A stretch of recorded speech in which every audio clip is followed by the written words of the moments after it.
Nangayong tabang sa otoridad ang banay sa usa ka babaeng namatay na human gilungkab ang lubnganan niini.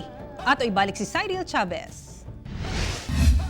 Nahikurat ang mga banay karon ni Evelyn Natindin kini human napalga nila nga giablihan ang pansyon niini sa Tignapuluan, Cagayan de Oro City. Sa pagsusi sa mga banay, ilahang nakita nga wala nay underwear ang ilahang minatay o gisaka ang sanina niini. Duda sa mga banay nga posibleng lugos ang motibo sa responsable o kawat ang tumong sa mihimo niini. Naunsa-unsa siya basig naigiwak-wak ba na kay buros naman gud to, mag 2 months pa. Oh, buntis to. Niya, kuan dayon.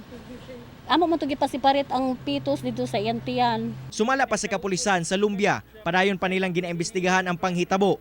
Aminado ang kapulisan nga galisod sila nga matumbok kung si kinsa ang mga nagpaluyo sanglit posibleng gabi nahitabo ang pagpanglungkab og walay nakakita sa insidente. Lakip sa ilang ginalantaw karon ang motibong pagpanglugos. Lisod man pud kayo ni kung ato ni nga pasagdan basig magsige na lang ni panghitabo nini sa atong lugar basig nagtuo sila nga okay ra.